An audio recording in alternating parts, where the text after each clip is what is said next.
دینی امور پر اجرت لینا جی جائز ہے قرآن پڑھاتے ہوئے، بالکل، میری اس کے اوپر ویڈیو ریکارڈڈ ہے.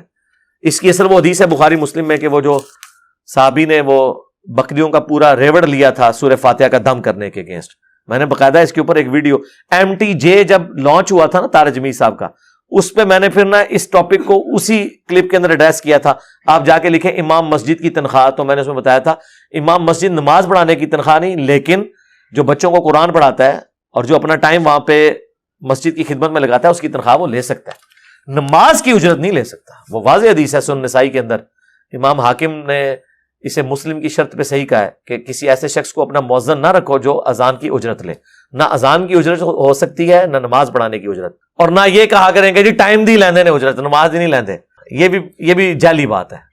ٹائم ادھر سے ہی لینی ہے، نماز اپنے لیے وہ پڑھ رہا ہے تو اس کی اجرت کیوں لے رہا ہے؟ وہ اصل چیز ہے کہ جو بچوں کو قرآن پڑھایا جاتا ہے، جس طرح مدارس میں عموماً آپ دیکھیں گے کہ وہاں پہ امام مسجد نہیں ہوتے، مدارس کے اندر انہوں نے استادوں کی ڈیوٹی لگائی ہوتی ہے، جس کی قرات اچھی ہے اس کو فجر مغرب عشاء دے دیتے ہیں،